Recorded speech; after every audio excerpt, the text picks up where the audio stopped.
Welcome in Line by Line. Today with Ariel Rozemberg, we are analyzing a song, Lecha Dodi. Ariel, tell us a little bit about the song and why did you choose it?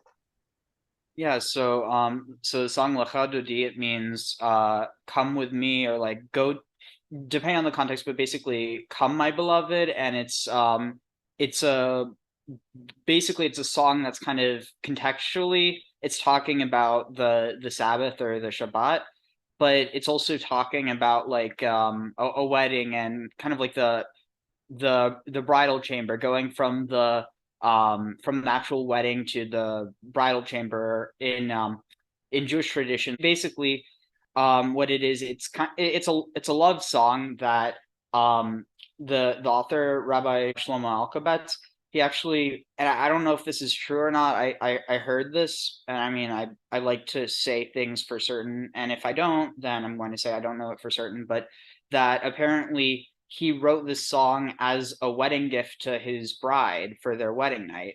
And like that like sent chills down my spine. Like that's powerful. And I think probably one of the most beautiful things about it is that it started off, that way, if that's the case. But like for certain, it started off within the local Sephardic community, which is the Spanish Jewish community.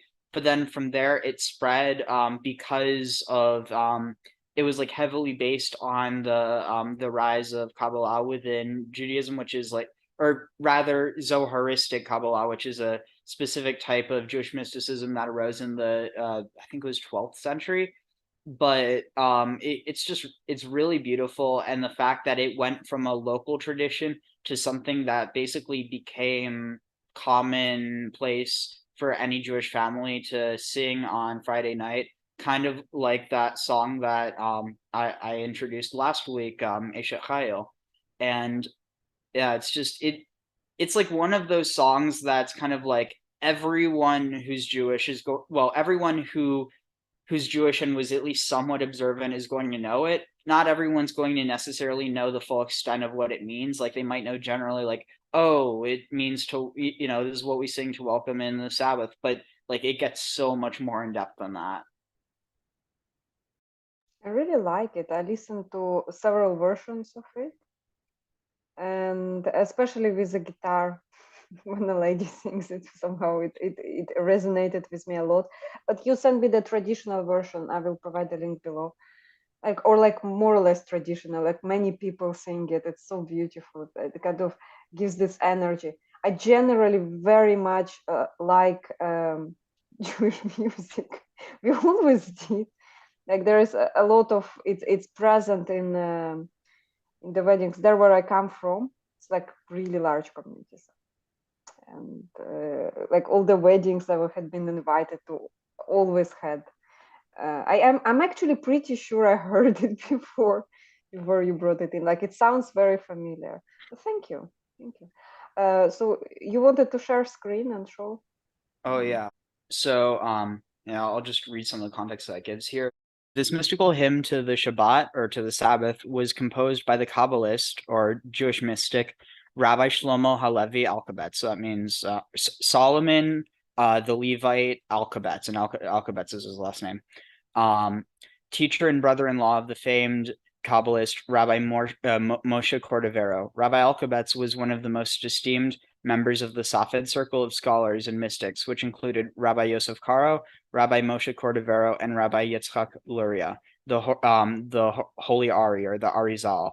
The author signed his name, Shlomo Halevi, in the acrostic formed by the first letter of the first 8 stanzas of the hymn. So here it just talks about some marriage imagery in the rabbinic text, especially regarding the Sabbath bride. So let's see. Well, here I'll start with the actual first lines. Lecha Dodi likrat kala pene Shabbat nekabela. And so this means, so Lecha, and I'll just throw this up here so that you can see. So it's from halach. The hey gets dropped. You get lach, and then actually no, the hey gets re-added at the end, so it's lecha instead of halach, but it means come or go with me, or well, it's to feminine, so go with, and then Dodi is my beloved, likrat kala, and so likrat is to welcome, or to call. I mean, it's contextual, but it means to call out, to proclaim, or in this context, to welcome in. And interestingly enough, this root kara is actually the same root for the Quran, the holy book in Islam. And so likrat kala, so to call the bride, kala is bride. And within this, you have this idea that like to call her is to welcome her in. So it's contextual in that context. But interestingly, there's also a context where kala can mean crown or ornament, bride or daughter-in-law. But and so the next line, Pnei Shabbat nekabela. And so this is where it gets interesting. Pnei Shabbat, so Pnei is from panim, which means face. So the face of Shabbat, of Sabbath, nekabela, we welcome or we receive. And so this is actually the same root as Kabbalah, and it means to receive. So it literally means tradition. And prior to, I think it was prior to Zoroastric Kabbalah, you actually have this term Kabbalah just used to mean Jewish tradition in all contexts. But then later it gets specifically associated with this type of Jewish mysticism as opposed to all tradition. And that's kind of in the same way that people use Torah to refer to all of the Bible, even though it's technically only the first 5 books. So, I mean, I know we don't have a whole lot to go off of yet, but any thoughts on this? Come, my lover, to welcome the bride, the face of Shabbat we will receive. And is this celebration on Friday? So interestingly, it's not just that, but yes, Shabbat is the celebration on Friday. Okay, so hold on. The face of Shabbat we will receive. Come with me to celebrate. Is this the meaning of Shabbat would be the end of the week when we are resting and celebrating, or not? So yeah, so one of the things I was listening to a bit before this that kind of touched on this, it's beautiful. So there's this idea that when God created the world, he created the world with the Shabbat or with the Sabbath in mind.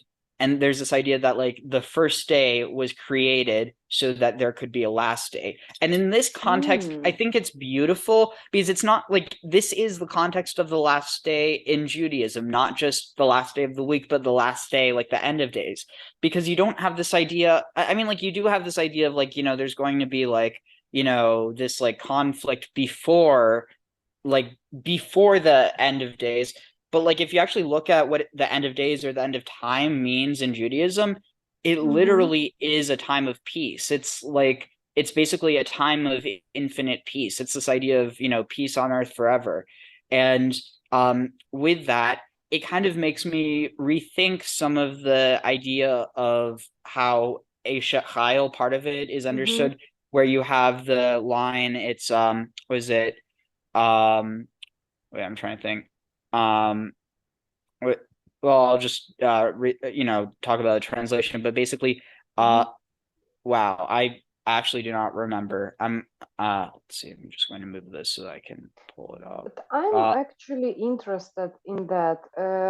So if understanding in here Shabbat as the end of days, the last day, the day we rejoice, this means it's like a promise to his bride to be with her till the last day, but to meet it with joy. Interesting. That's how I interpret that line without knowing the line. My projection. When I hear it, and my goy reaction would be, Oh my God, you want me with you till the last day? It's so beautiful. So here, Yeah. I found it. So Ozva Mhm. Hadar Lavusha, so strength and honor are her clothing. So this is from Mesha Chayil, but Vatischak Yom Acharon, and she laughs to the last day, or she laughs at the last day. But I wonder, because there is another context that Tischak could be understood in, and that is let's see, wait, that's so Proverbs 31. Okay, yeah. So here it says she looks to the future cheerfully, but if you look at the meaning of tischak, uh, to laugh, play, mock, but also in PL, so call is like when you are doing an action. So like I laugh, but then there's also was it different context where it could be to play, including instrumental music, singing, dancing. I'm almost certain that, yeah, to play. So I wonder if there's this context of basically she that she's waiting for, that it's not like she's doing it until, but she's doing it for. She's laughing for the last day, or she's rejoicing for the last day. And this is kind of where it gets really beautiful. It actually, she is so in the context of Eshet Chayil, if you read it as like an interpretation of the Shekhinah, or like the feminine part of God, then she is also the Shabbat HaMalkah, or the was it like the Sabbath bride, Shabbat HaKalah. And like within that, there's this idea that it has it up here, I think. Let's see. Um oh yeah, here. So here here it says Rabbi Shimon Bar Yochai taught the Sabbath, spoke to the Holy One, Master of the universe. Each one of the days has a mate, but I have no mate. The Holy One, God, replied, the congregation of Israel will be your mate. And when Israel stood before Mount Sinai, the Holy One said to them, remember the special thing I told the Sabbath, that the congregation of Israel is to be your mate. It is said that it is implied in this verse, or in the verse, remember the Sabbath day to sanctify it, likodsho. Oh yeah, it says that it is implied in that verse.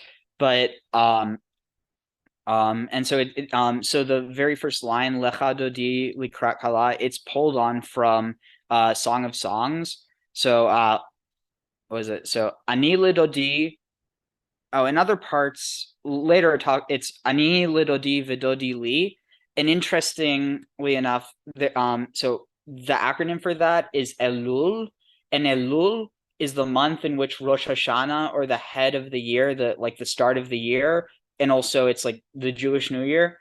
Um, there's this idea that in Elul, this idea of like the king goes out into the field to greet his bride, which is in this context the Jewish people, or like there's this weird like was it like, I forget what it's like, law of like association or whatever, where it's like this is this and then this is this, so it's like A is B and B is C, so A is C kind of. um I mean, this is much more on the mystical side. It's harder to explain, but yeah. So I am for my beloved, and his desire is towards me. Come, my beloved. Yeah. So Lecha Dodi, Netze Hasadeh. Yeah, this is the idea I was talking about. Go out to the field. Nelina ba Kefarim. Let us go forth into the field. Let us rest in the villages. And so Ani lidodi vidodi li, Aleph Lamed Vav Lamed Elul is the month in which there's this idea of, the king Hashem, or God, goes out into the field. But here it's saying, come, my beloved, let us go into the field, let us rest in the villages. I think in this context, you have to understand the one that's going into the field with him, if this is being reinterpreted in this context to be the Sabbath bride, then I mean it makes sense that the beloved of God is going out into the villages with him. In this context, it's saying for Sabbath, but in the context of Elul, it's for Rosh Hashanah, to welcome in the new year. And so there's this idea of like that Shabbat is like a like you have a Sabbath, every week, but then you also have, I think it's a Sabbath of the year, and I think that might be the context of Rosh Hashanah, but I'm not 100% sure on that. But yeah, any When thoughts on that? is in Jewish tradition the New Year? So Elul, this is an interesting thing. It's not a set date in the Gregorian calendar because it's So according I to the heard. Jewish. Well, yeah. So it's generally going to be between September.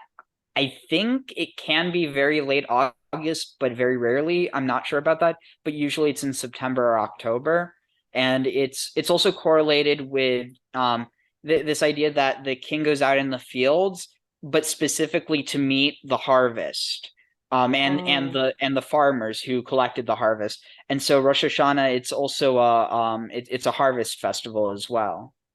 Oh. Or well, technically there's multiple harvest festivals, but it's kind of like it's the one where they harvest, and then there's later ones where they're enjoying the harvest and like offering the harvest to God, but yeah.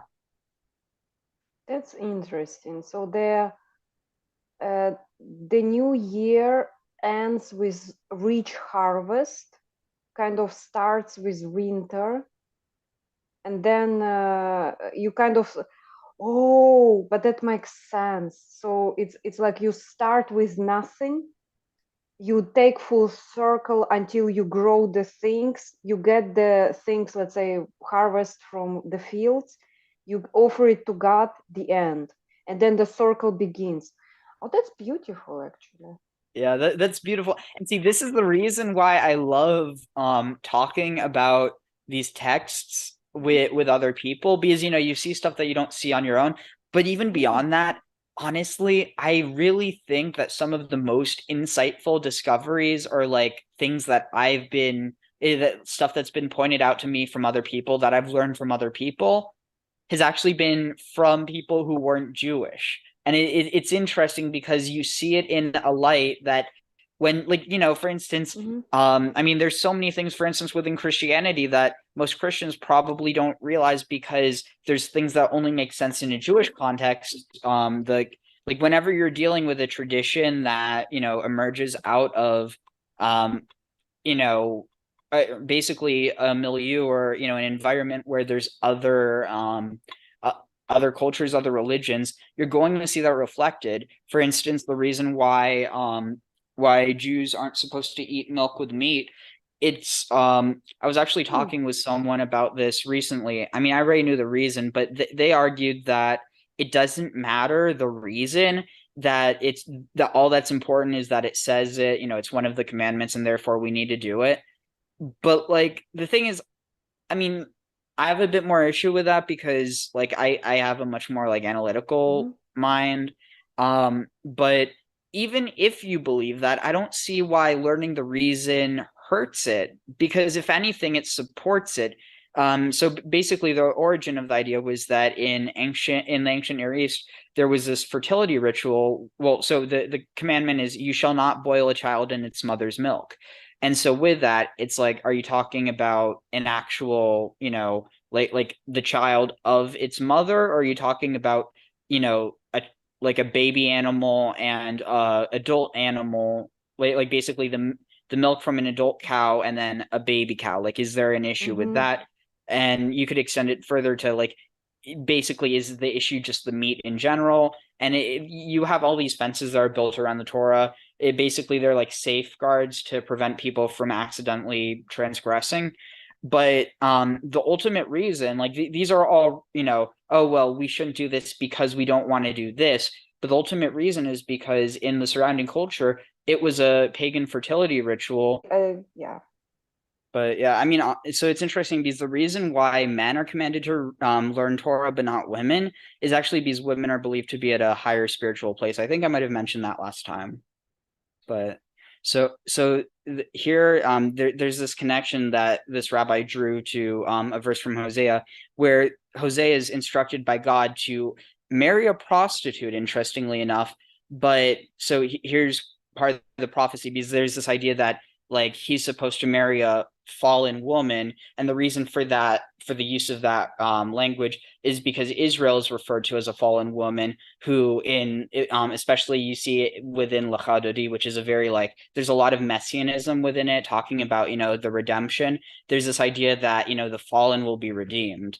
And so but one thing that really stuck out to me here was arashtich, and that's actually it's a like it's the same letters that are in the root asher, which is the root of Asherah, which at one time was, you know, acknowledged as the wife of God. But then later you have this idea that I would argue evolves from it, but I mean, it's there's people who have issue with me even saying that it evolves from it, but basically that this idea that there's a feminine part of God as opposed to a feminine counterpart to God. So this is like a way in which God expresses, you know, God's self, because there isn't this idea that God is a man or a woman. God is God, but can express themselves as, you know, masculine and feminine. But so I will espouse you forever. I will espouse you with righteousness and justice and with goodness and mercy, and I will espouse you with faithfulness. Then you shall be devoted to the Lord. And so here it says, why did God bless Shabbat? Wait, did I already read this part? Yeah, I did. And then here, there's as from the Talmud, Geneva said, this is comparable to a king who prepared a wedding chamber but was missing a bride. Similarly, the world was missing Shabbat. So Shekhinah is the Sabbath queen entering the palace of time every Friday evening at sunset as the seventh Sephira, which that would be, oh wow, oh, sorry, this is like I'm not in the mindset to talk about Kabbalah right now. It's like I haven't gotten enough sleep to do that. But let's see. Yeah, so I'll go back to this. So verse 2. So Shamor v'zachor b'dibor echad. So it goes back to this idea. So Shamor v'zachor means to protect or to keep, or preserve. Vizachor is to remember. So protect and remember b'dibor echad in a single utterance or in a single phrase. And this is because in the Ten Commandments, it's one commandment to keep and remember. So it Hishmiya, or well, I'll sing it. So Shamor v'zachor b'dibur echad hishmiyanu el hameyuchad Adonai echad ushmo echad l'shem ultiferet ve'litila. And so protect and remember the Sabbath, or and in one saying, Hishmianu el hameyuchad. So Shama is to listen, but Hishmianu is we were caused to listen, or we were made to listen. El Hameyuchad, El is God. Hameyuchad is the special, but it's also from the root Yachad, which means like together or unified. Which within this context, because you also have not in this, but in other contexts, it refers to God as Elohim or Elohim.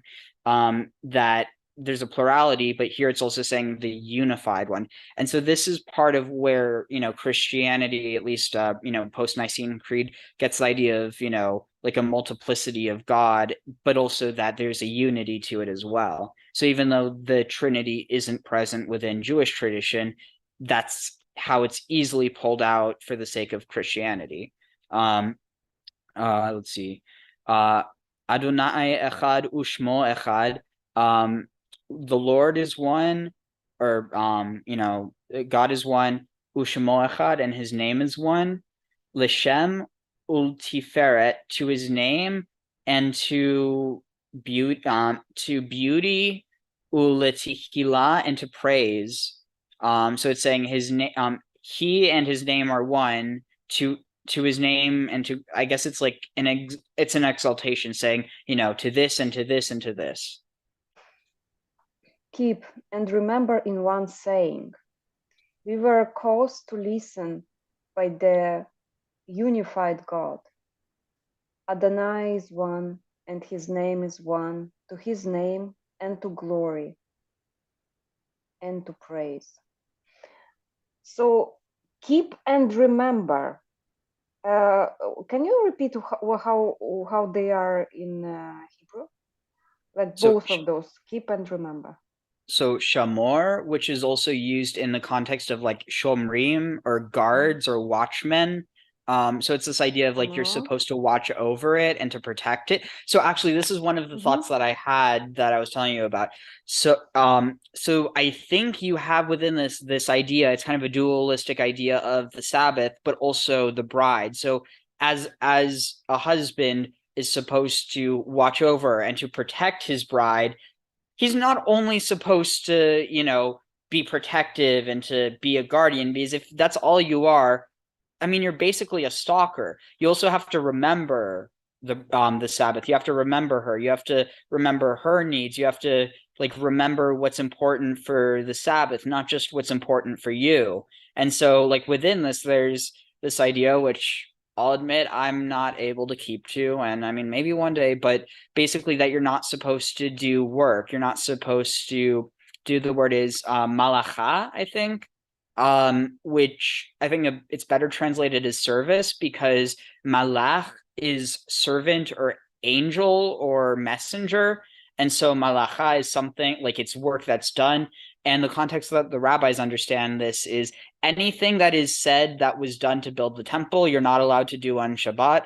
And so that includes things that are not considered work, but on the other hand, you're able to do things that might be much more intensive on the body. And so it's kind of like there's, there's people who don't keep Shabbat, there's people who do. And like there's even like religious Jews who who don't keep Shabbat.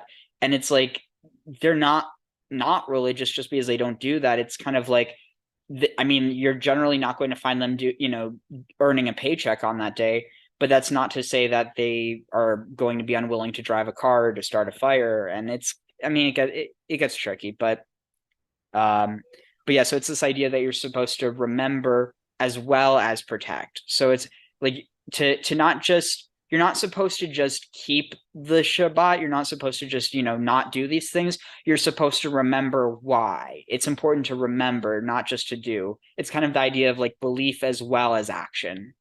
Okay, I have understood it from, again, my outside perspective. Keep and remember that everything you do is to praise the one, is to praise the God. Everything you do. I don't necessarily see here a message that you should not work. I think it's implied beyond my noticing it. Oh yeah, that's just what it means to. So to keep is to not do these things. So yeah, it's contextual because this is just a song. This is but it's referencing one of the commandments. It's remember, yeah. So it's shamor eta Shabbat or wait, no, remember the Sabbath and keep it holy. Okay. Shamar v'zachor, like I forget exactly. It might have, yeah, I forget exactly what it is in Hebrew, but yeah, it's to keep and to remember is part of like not doing these. So it's almost like, I think you could view it similarly to, on your wedding night or, on your honeymoon, you're supposed to be spending all your time with your spouse, not, you shouldn't be on your phone, you shouldn't be off doing something else, you should be devoting all your time to, the thing that's most important. When they say keep and remember in one saying, I understood it like this. So I already understand what keep is to follow those specific rules. But remember that you don't do it to follow the rules themselves. You do it because it's for the Lord, in the name of Lord, and that's the way you show gratitude or praise the Lord. and you combine those in one sentence, in one saying. Wow. Interesting. Yeah, that's beautiful. And so it's this idea that it's in one saying, like 1 out of the 10, but not just that, it's like to do them as one. And that's just so beautiful. And I think it kind of goes off the idea of like, you have the word of the law, or the letter of the law, and then you have the spirit of the law. And it's like, it's not just, I think that's where it gets tricky, because there's some people who, for them, they don't feel like they need, the deeper aspects of it. They think that it's just enough to do, what they think's required of them. And then there's other people who all they care about is the meaning, and are much less about doing it. I'll admit, like, there's certain things where I'm a bit more like, I really love the meaning, but it's like I don't necessarily think I can commit to that. And it's like, I think, but that's kind of there's this one concept that my rabbi uh told us about, when I forget if this was before or after, but like, this was the same night that one of my friends got engaged. I'm really happy for him. Mazel tov Yosef. But yeah, so he was talking about how it's better to be like, there's this idea of like on the ladder, like the story of Jacob's ladder, that there were 613 rungs, like each corresponding to a mitzvah, but that it's better to be like not even on the ladder and to be getting ready to approach it, than to be on the 612th and to be looking down. And like, so I mean, at the end of the day, it's this idea that, you're not supposed to shame people for being, not as high up on or as far along on halacha, the path, as you.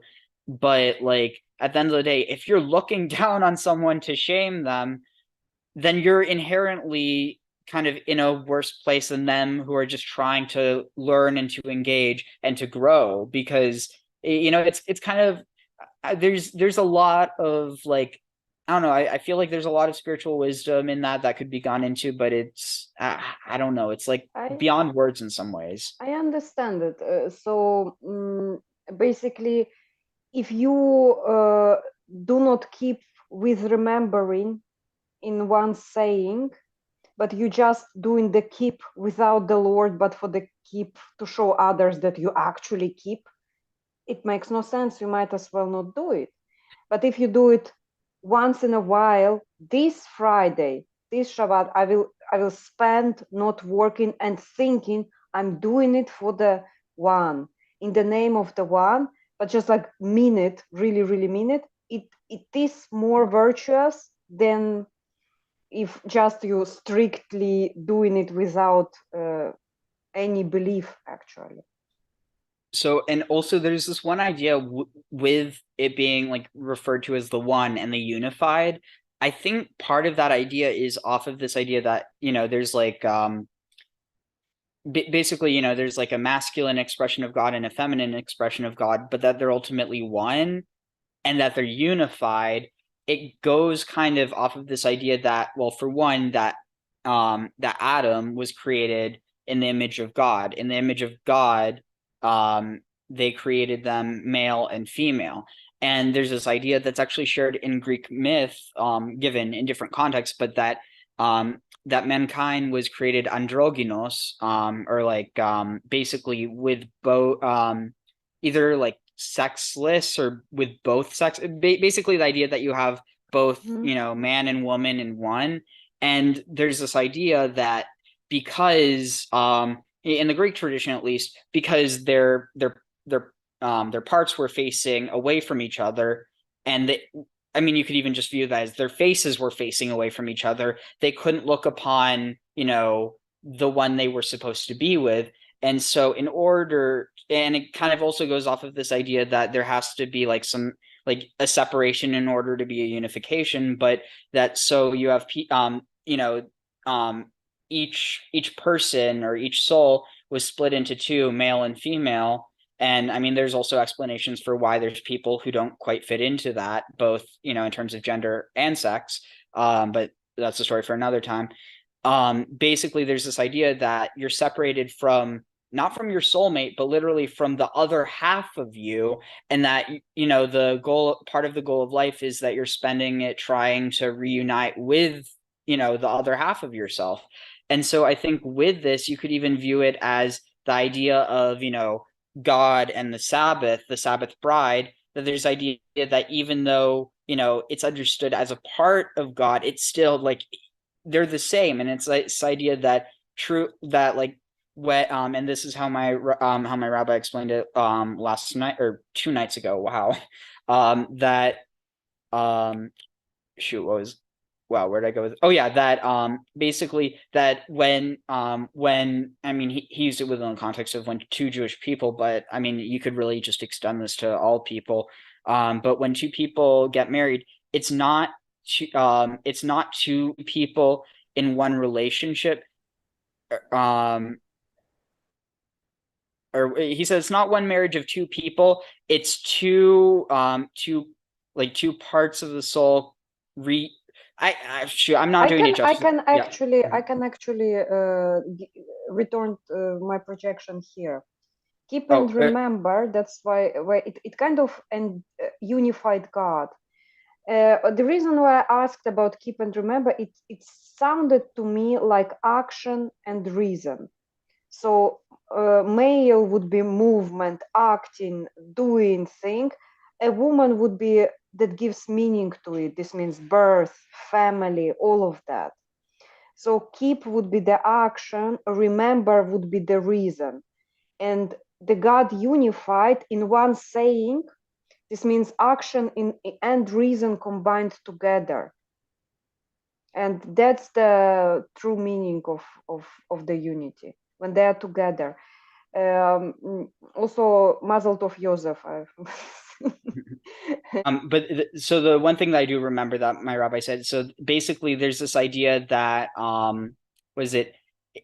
it's not a unification of souls, it's a reunification of souls. That's what a marriage is. That actually is kind of pierced the reunification. Let's see. So was there anything from here? Okay, so okay, so and then also some context that I had here. Let's see, you call Shabbat a delight, and so that's from Isaiah. What does call mean? It means that one should invite her as one invites a guest to one's home. A delight, one should invite her as a guest to a home that is ready with a prepared table with food and drink more than on other days. So this is where we're on now. So observe and remember, where uttered is one. We heard it from the singular one. God's name is one, and God is one, renowned with honor and deserving of. Okay, that's an interesting translation for the last part, but let's see. This is from Exodus. So this is what I was talking about. So Zachor et Yom HaShabbat Shabbat lekodsho. So remember the day, the Sabbath day, lekodsho, to sanctify it. Oh, this is interesting. So remember or it could be translated, remember the Sabbath day to marry it, because the word for the word for marriage is kedushin in Hebrew. So I mean, I guess there's some context there. And then in Deuteronomy, here it's Shamor et Yom HaShabbat lekodsho ka'asher tziva because the Lord God has commanded you. So observe or keep the Sabbath day, or observe the Sabbath day and keep it holy, because the Lord God has commanded you. So here it's saying to keep it. Up here it's saying to remember it.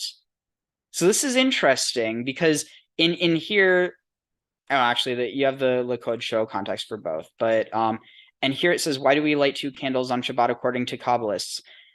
Happy is the one who knows how to unite Shamor and Zachor, and thereby brings blessings to the world, both external and internal. It's kind of like what you were saying, like this idea of, your outward and your inward.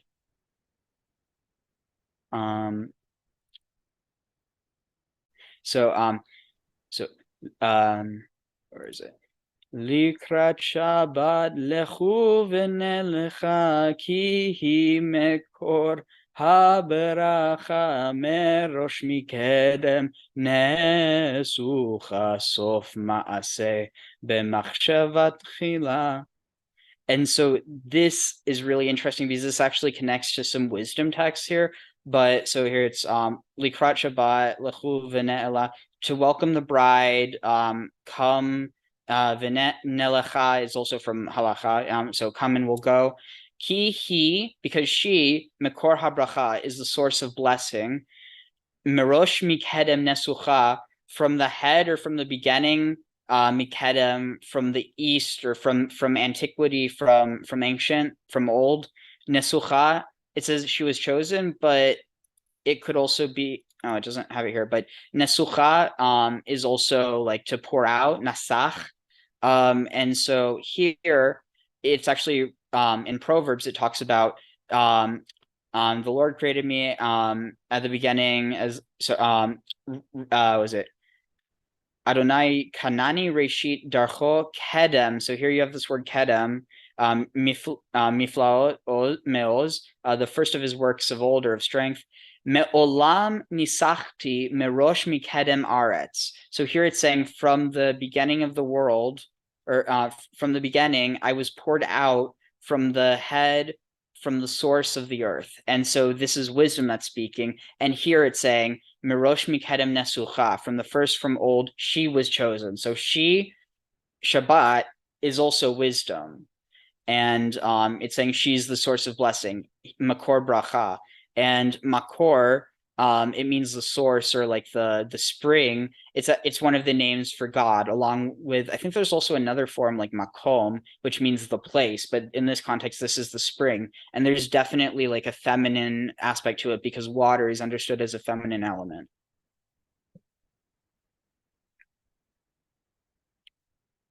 Let's see, here's what it says about this. Let's see, where is it? Let's see. Does it have anything on this? In prophecy, Isaiah says God predetermines history from the beginning. So Sof Maaseh B'mach. Oh wait, did I only read part of it? Sorry, I get so. Oh yeah, Mirosh Mikedem Nesucha, from the first, from old she was chosen. Sof Maaseh, the end, as made at the end or at the end of his works. B'machshava Tehillah, B'machshava, in was this Tachal? This is, sorry, I'm a bit rusty on this shorish, this root. Beginning. Oh, so and devised or in thought from the beginning. So she was the last of his works, but she was planned from the beginning. Wow, that's beautiful. To greet. I really like that line. Planned from the beginning, made at the end. It's interesting. It's like that unification only was meant at the very end, but it always was moving towards that. Also, something that I think I forgot to bring up before, but I might have. I just terrible memory. So Rabbi Shimon ben Lakish. No, so the other one was Shimon Bar Yochai that I talked about. Rabbi Shimon ben Lakish, Simon the son of Lakish, taught the day of Shabbat came before the Holy One and said, Creator of the world, every day as a partner. Sunday as Monday, but I have no.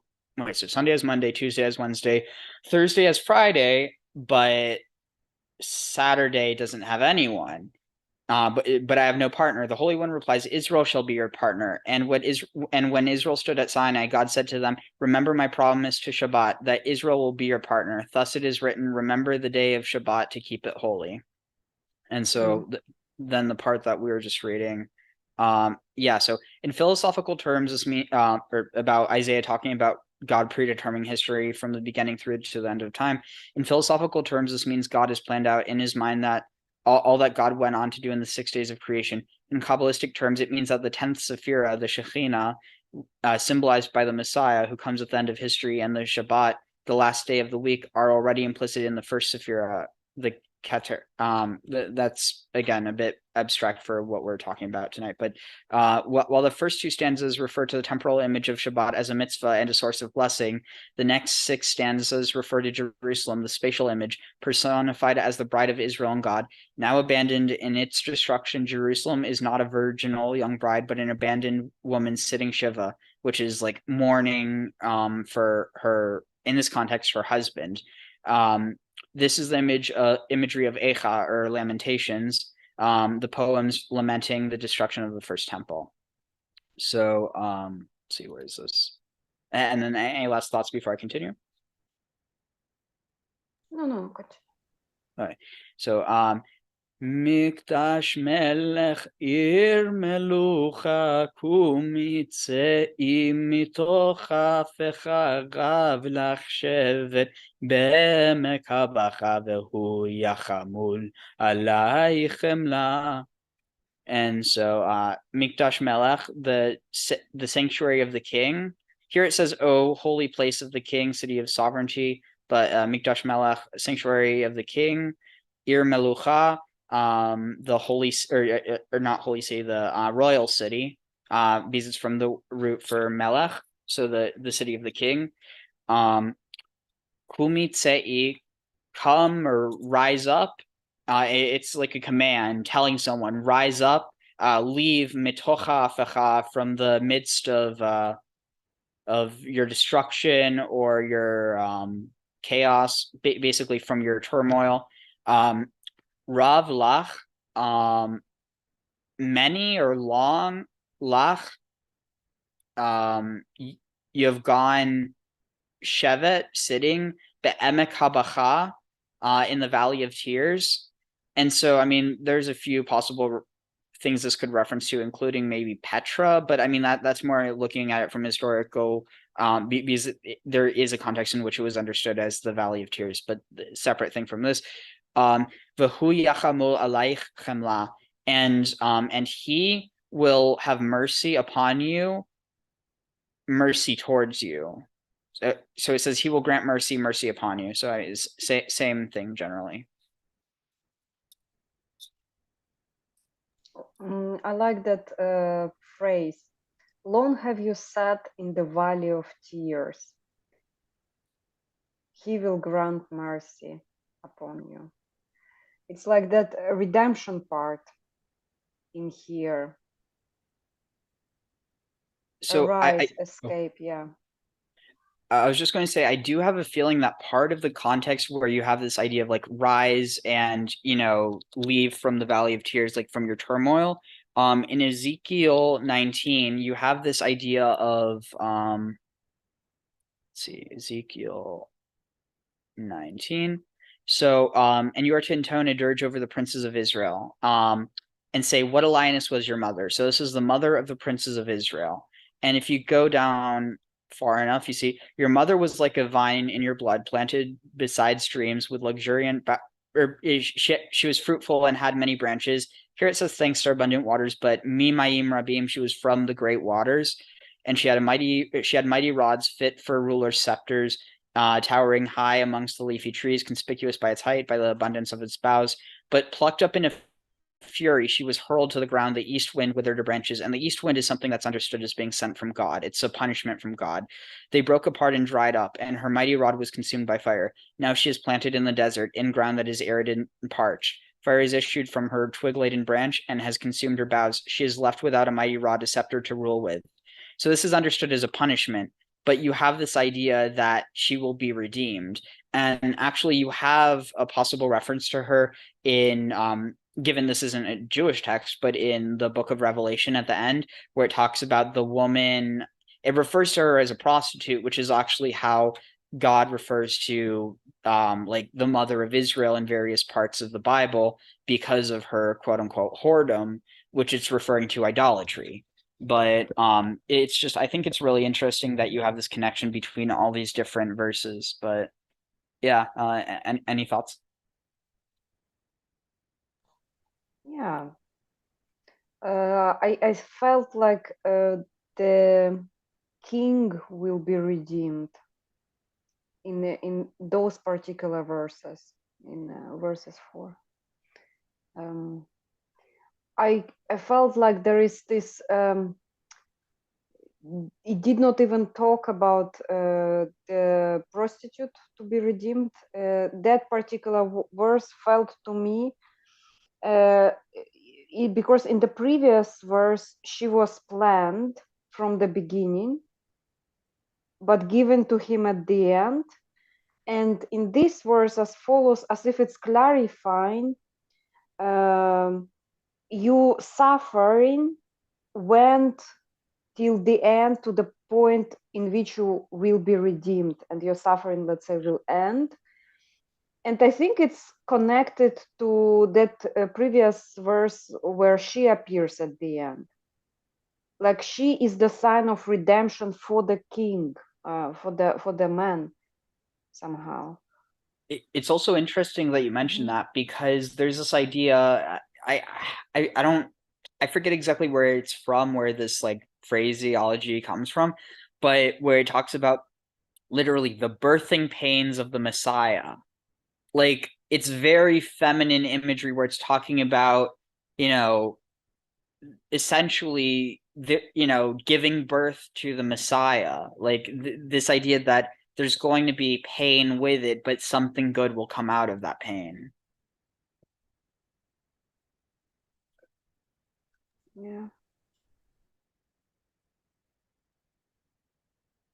He na'ari mehafarkumi livshe big day tifar fertechami al yad ben ishai beit alachmi karba el nafshi gela. And so heat na'ari, so this is from na'ar, I'm guessing. Na'ar, to growl or to shake out or shake off. This is interesting language. So like shake off, ma'afar, from the dust or from the ashes, kumi, get up. It's like shake off from the ashes that are on you, get up. Libshe big day, tifartech ami. Libshe big day, let's see, lavash, libshi, put on, big day, the clothes, tifartech, of your glory, ami, my people. Al Yad ben Yishai, by the hand, or on or by the hand of Yad, by the hand of Ben Yishai, the son of Jesse, which is referring to David. Beit Halachmi. So it's interesting because here it separates into two words, but literally it's Beit Halach. Beit Halachmi, or well, Beit Halacham or Beit Lechem. And so it's the Bethlehemite, son of Jesse, the Bethlehemite. Karba El. Oh, this is interesting. Karba El Nafshi Ga'ala. Karba El. Here it's saying nearer to my soul in its redemption. But I wonder if you could also understand this as Karba El, like come closer, God. Nafshi Ga'ala, redeem my soul. I don't know. Maybe different ways you can interpret it. That part, nearer to my soul, its redemption. I understand as the more you will try to be like me, the more you will be redeemed. My soul, that idea we have, that the souls that we have are divine. And the more we get in touch with our souls, the more we are redeemed. So the redemption is actually in connecting to this inner light that we have somehow. And the ashes, it's like like phoenix, get up from the ashes. Yeah. That's a really interesting analogy, like to the phoenix. I didn't even think about that, especially because like there is a connection with the land of Israel and the phoenix, just because of like the phoenix and Phoenicia, and like I mean it's more than can really go into, but basically that they were like basically the same people but had different traditions that developed separately, but or not separately, but they developed what's the word like in different directions, but from a similar source. But this idea with the ashes, it's saying shake it off from the ashes, get up. But there is this idea that ashes, you put ashes on yourself when you're in mourning. You tear your clothes. You're not wearing nice clothes, and so it's saying, like in the same verse, it's saying to shake off your ashes and put on clothes of glory.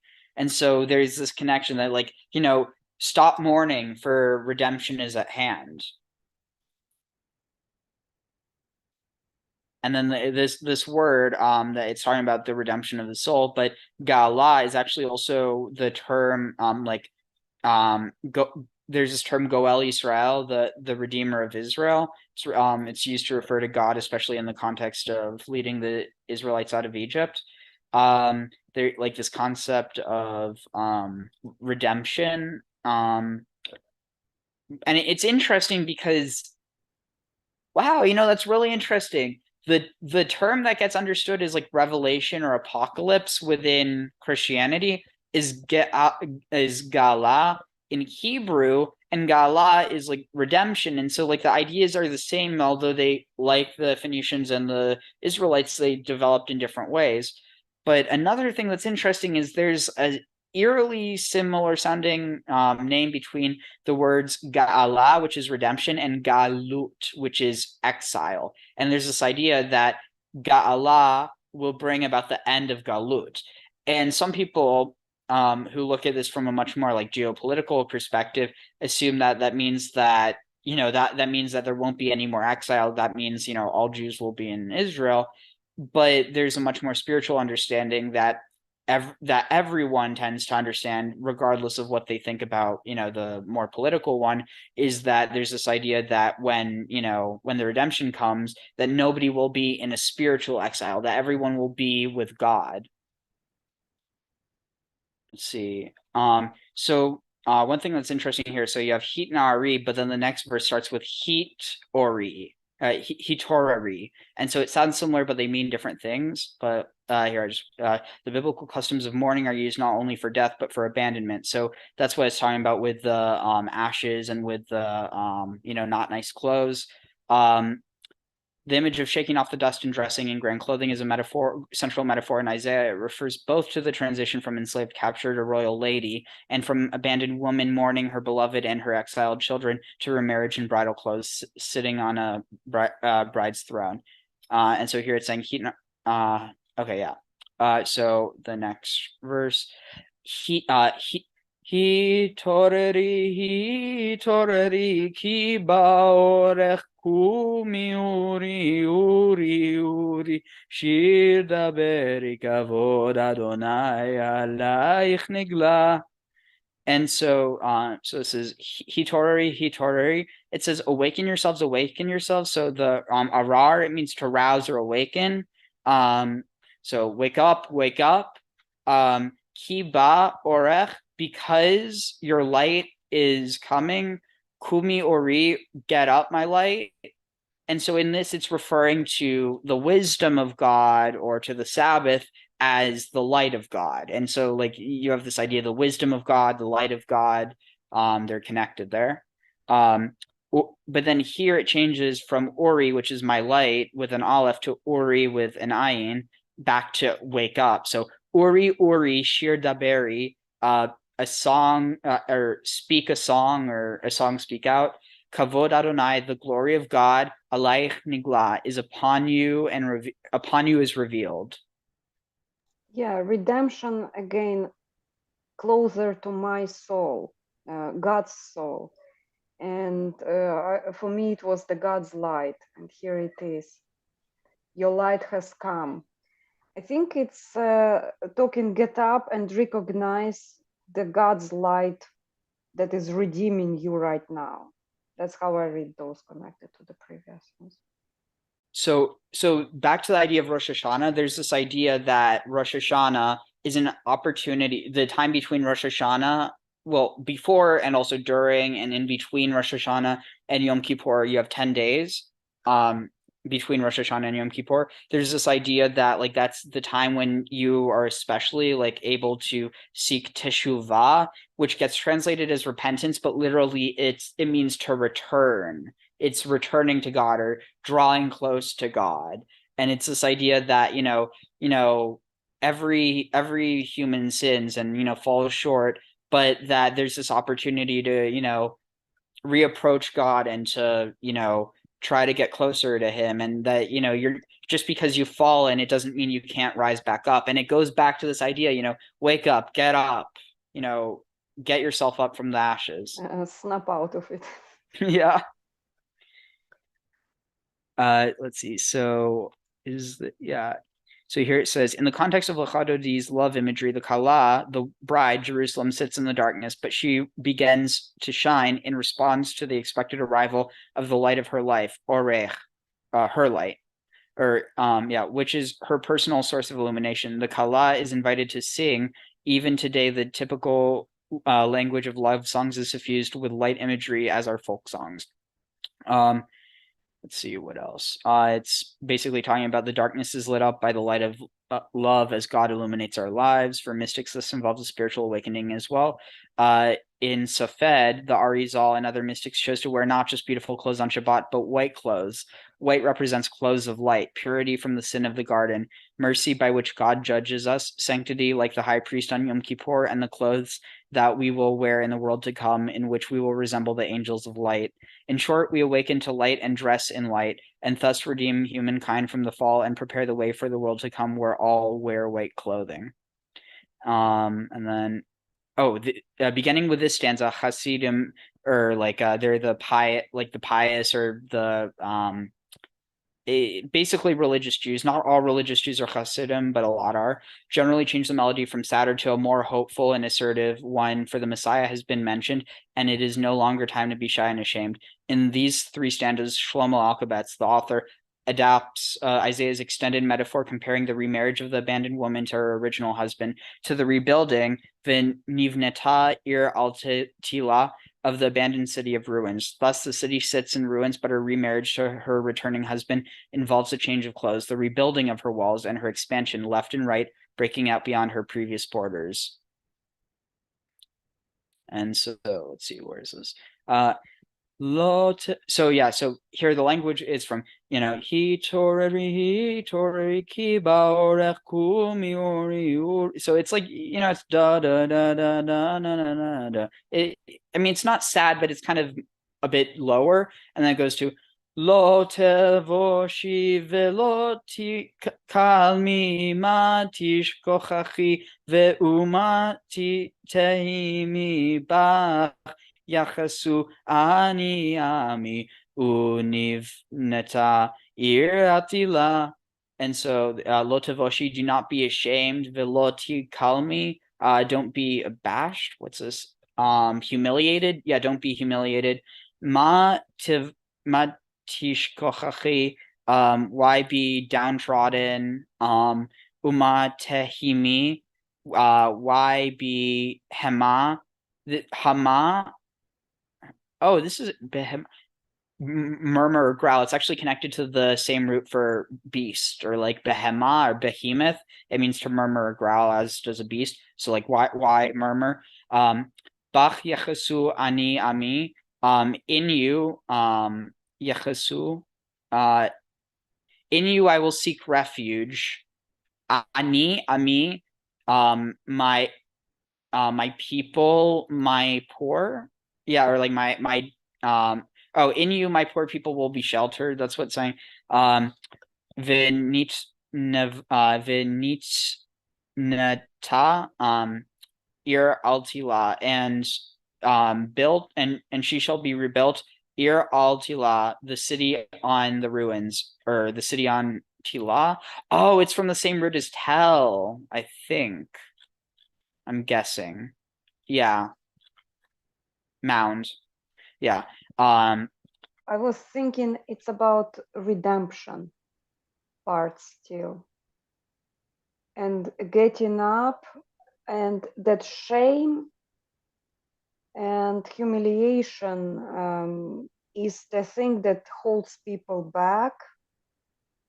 somehow, and in order to get up, to snap out of all that misery, they need to understand that the city will be built, the shelter, and I think even she is like this shelter for everybody. So it will be given back. It's basically, and why it's more even joyous is because it's hope. It's a promise for the future. That's why for the musician it went up. So that's interesting. And hill is elevated state on the top of the hill. And hill is also the idea that it will not be flooded as well, which was a big risk for people. I think it talks about people who lost stuff in the flood or had been taken. Do not be ashamed. Your next shelter will be in a safer place. You will be closer to my soul somehow. Yeah, that's my kind of. There's also an interesting connection between like women and cities. There's this, so the word for city or like mother city or capital city is Emma, and the word for mother is Em or Im or Ima. And so like they're definitely connected. And here it's also, relating the city to being her. So it's saying, do not be embarrassed, do not be ashamed, because your spoilers shall be despoiled. Why are you downcast? Why do you moan? Because your tormentors have been removed far away from you. God, the poorest of your people trust in this. The city will be rebuilt as in ancient days. God and you will celebrate together, a bride and groom in joyful embrace. So it's saying like we'll be rebuilt as in ancient days. We'll be reunited in joyful embrace. And so let's see. Oh, it's like we have been here before, as Yeah. in ancient days. Let's see. V'hayu limsisa sosaich v'rachaku kol ma balaich yasis alayich Elohaich kimsos chatan al kala. And so v'hayu limsisa sosaich and will be, and those that attacked you will be attacked. Verachaku kol ma'abalayich, and distant will be all those bala that swallowed or engulfed you. Yasis alayich Elohayich, yasis. This would be exalt. Yeah, cease. Exalt or rejoice for alaich Elohayich, for upon you is your God, or upon you your God will rejoice. Kimsos chatan, as one rejoices, as a groom rejoices al kala, for his bride. Yeah, it's like he is singing it to entire nation, and the nation is his bride. And it's interesting. You told me they were comparing Israel to this a fallen woman or something. It's like the entire thing is redemption. Interesting. Definitely. Let's see. Yamin usmol tifrotzi vet Adonai taritzi al yad ish ben parzi venismecha venagila. So Yamin small, right and left, and actually, if you look at this on a map, because so the word kedem or kadima, tifrotzi, or wait, sorry, not about tifrotzi. So kadima is forward, yamin is right, and small is left. But there's this idea that if kedem is east, it's the same root as forward. If forward is east, then the right is the south, which one of the words for south is teman, and it's from the root yamin. So it's te yaman, teman, which is also the Hebrew name for Yemen. And then small, in this context, it's probably also referring to the north. But in Hebrew, north is either tzafon or I forget what the other word is, but anyway, the et Adonai ta'aritzi. Sorry. So yaminu small tifrotzi. So you will spread out to the right and to the left, or to the north and to the south. The et Adonai ta'aritzi. And to the Lord you will venerate. What's this from our? I'm guessing it's aratz with an ayin. Al yad ish ben partsi, by the hand of the man of the here it says Ben Partsi in the context of the line of Peretz, or the son of Peretz, and so that was one of the ancestors of, I think, David. Yeah.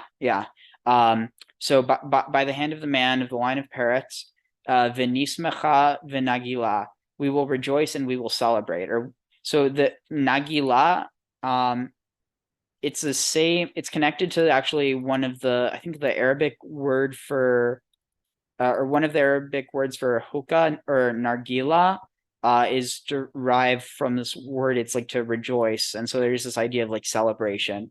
But yeah, so any thoughts on that one? Yeah, that Venice Mechaio, I remember. It's from Haba Nagila. So those words I could recognize. The idea of rejoice, rejoice. But, the people who wrong you will be punished. Rejoice.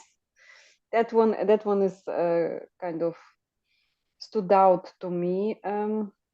So not rejoice because you're happy now, but also remember that that vengeance thing has also happened. And I was like, is it really the idea, or is it translator's issue here? So, I mean, here is what it says: you'll spread out to the left and to the right, acclaiming Adonai, God, with delight. Like, it's not saying like you will spread out and you will conquer. It's saying you will spread out and acclaim. You will, rejoice. You will shout the name. Like there's this. So, like, I definitely see what you're talking about with the idea. But here it's not saying like you will conquer your conquerors. You will torment your tormentors. There's this idea of the despoilers will, like, they won't be able to despoil anymore because they'll be despoiled. But then your tormentors, it's not saying they'll be tormented, just that they'll be removed. And so that you can celebrate as a bride and a groom can. Okay, you will be safe basically. Whatever was plaguing you will not plague you anymore. Okay, the safety, the main accent was on the safety, not on expansion, let's say. Interesting. So that was a thing that stood out to me. Oh wow, this is interesting. So that is so this about singing songs of praise. That is the hope of Moshe Cordovero and Alphabets, that by adding from Chol to Kodesh, which is like from the mundane to the sacred, by absorbing some of the week into Shabbat, as we do by accepting Shabbat in early, we have begun the redemptive process by which all distinction between holy and secular will be abolished, for everything will return to its sacred origin in God. Temporally, Shabbat is to be viewed not as the end of the week, but as the middle of the week, just as Israel is the center of the earth. It's navel, according to ancient midrashic traditions, which is like ancient, like basically seeking explanations for the reason that certain things are written the way they are. Thus, Shabbat will expand to the left and to the right, temporally absorbing part of Friday and part of Sunday. Interesting. Ultimately, Shabbat will absorb all time in the world to come, will be a day which is all Shabbat, Yom Shekulo Shabbat. And then it says a verse about balance. In Sephardic language, the central sephirot of Tiferet and Shekhinah, or basically it's connected to the idea of the sun and the moon, will expand left and right to absorb the flanking opposites. Din and Rachamim are judgment and mercy. Redeemed by the scion of Peretz's line, meaning a descendant of Peretz, a son of Judah, an ancestor of King David, a poetic description of the Messiah. So we're almost to the end now. Let's see. So בואי בשלום עטרת בעלה גם בשמחה ובצהלה תוך אמונה עם סגולה בואי חלה. And so one of the things that, like, this is one of the reasons I started actually looking into the song in the first place. So Boi Bishalom Ateret Bala, the context in which this gets understood is come in peace, Ateret Bala, the crown of her husband. So Baal with a hey at the end, it could be like her husband, but it could also be, and this is the interesting thing, because this is where, interpretation is so important, that Ba'ala can actually also be mistress or maiden, or sorry, not maiden, mistress or lady. So yeah, here you can see Ba'ala, mistress, owner, rendering. It can also be her husband. Compounds are mostly self-evident. So it's based on context. But the reason why it's interesting is because Ateret Bala, it could be Lady Ateret, or Lady, maybe at one point it was Lady Atirat, because Atirat was one of the names of Asherah, who is, it's at one point, there's a connection between her and the Shekhinah and the Shabbat. And so it might be saying like, come in peace, Lady Atirat, or like, Lady of the Crown. But in this context, it's being understood as the crown of her husband. Gam besimcha ubetzahala, also in happiness and in tzahal, and in like celebration. Toch emune, in the midst of the faithful, of the nation, of the like chosen, or like in treasured nation. Boi kala, enter bride, enter bride. And so let's see what it says about this before we get into thoughts. Why do so yeah, and so when Jews say like boi v'shalom ateret bala bo gam v'simcha uvetzala tochemune am segula, and then at boi kala you bow down, so why do we bow down towards the door at the end of Lecha Dodi? Rabbi Hanina rubbed himself and stood at the sunset of Sabbath Eve and exclaimed, "Come and let us go forth to welcome the Queen Sabbath, or Shabbat Hamalkah." Rabbi Yanai donned his robes on Sabbath Eve and exclaimed, "Boi kala, come, O bride, come, O bride." Lecha Dodi combines redemption and Shabbat, as do the rabbis and many Kabbalists. For as the rabbis explained in TB, I don't know exactly what TB is, but Shabbat 119b, Jerusalem was destroyed only because of the desecration of Shabbat. And if only Israel would observe just two Shabbats, then they would immediately be redeemed. And I'm guessing this is referring to the whole of Israel. But yeah, it's just, I don't know. This is one of my favorite lines, mainly because it refers to her as Ateret Bala, whatever Ateret Bala actually means.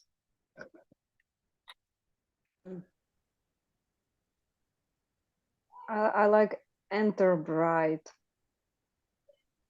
a faithful, precious nation, the bride. So basically, it's the nation bride of God.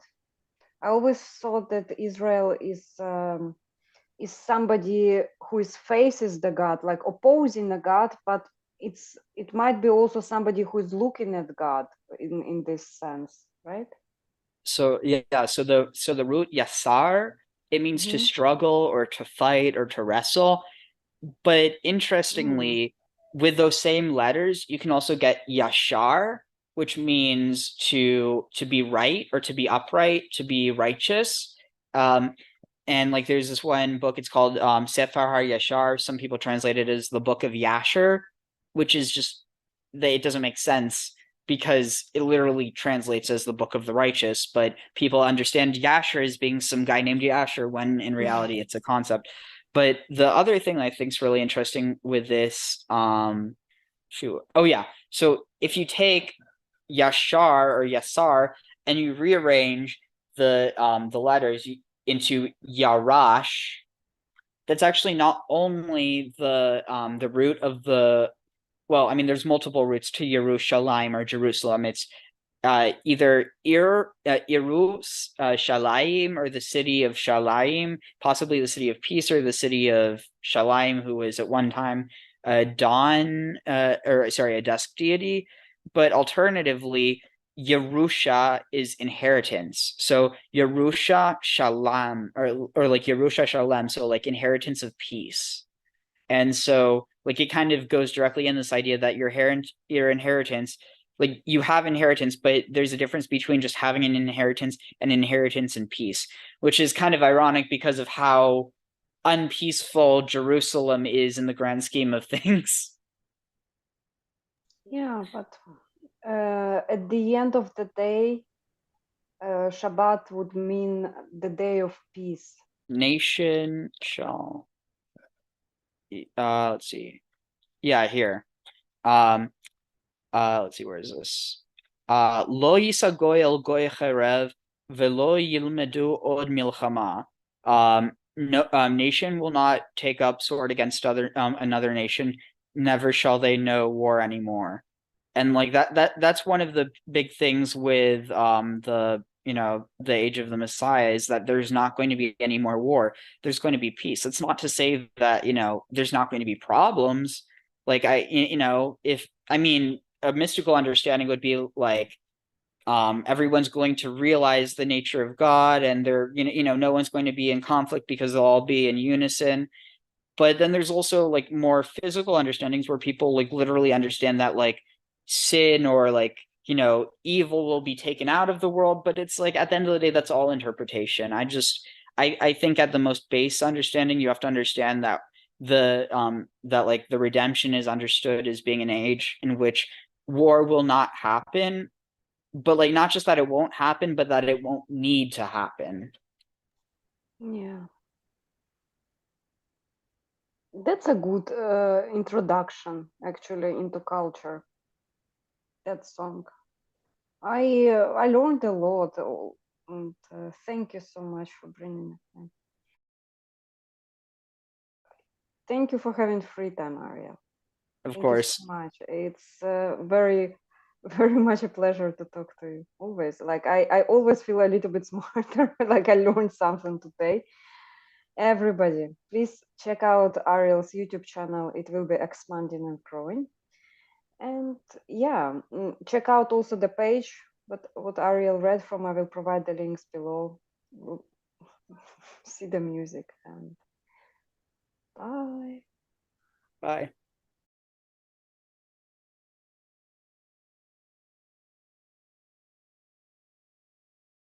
I also have one listener here. Mine is like heavy metal. Somebody told me that Ariel is a lion of God. Yeah, Actually. and interestingly enough, I mean, so definitely it's one of the names of the city of Jerusalem, like one of the other names, or like an epithet. But on top of that, it also Oh is yeah.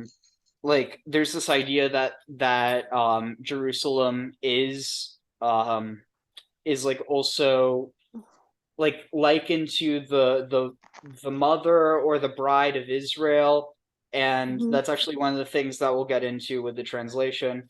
But what's really interesting about that is this idea of like Israel as a woman. Oh. It also gets this is actually one of the things I saw has been going around lately. Like it's just one of those things that's been kind of like a flashpoint and it's just been trying to like get people riled up. In that context, it's being done at like I think in this it's pulling on this idea of, like the idea of Israel as a woman, but it's not literally saying that the nation of Israel is an actual woman. It's using this like parallels and mainly for maternal reasons. Before I met any transgender person, I had like this general idea or my own judgment and like kind of based on not knowing the full story, kind of ignorance. After I talked to an actual, it's a boy, like young man becoming a woman. I felt like I'm talking just to a person, to a human being. Exactly. There is no judgment. Like if there is another person who has her own reasons to do and to make the choices, I was like, oh, I did not know your story. And then I was like, why would I even ever think that I know anything about anyone before I actually talk to a person? Yeah, it's So I honestly, I mean, I probably used to have some ignorant opinions back, I don't even know when, but like at least for me, it's always just kind of been about as long as someone isn't doing something that harms me, I really couldn't care less. And I mean, beyond that, especially with everything going on lately, it's like it's not just that I couldn't care less, it's like if their rights are being infringed, my rights are next. And I know that. As a Jew, like I know that so much. And like it's sad that I mean, especially with long COVID, I could not empathize with people who who were taking things as stringently as I now am because now I know what it's like, and it's like it's the empathy problem that you can't truly relate to someone until you've gone through the same or a similar thing, and it's like it's not a flaw in people as individuals, it's a flaw in humanity, just or maybe even it's just a flaw in reality that we can't know until we know.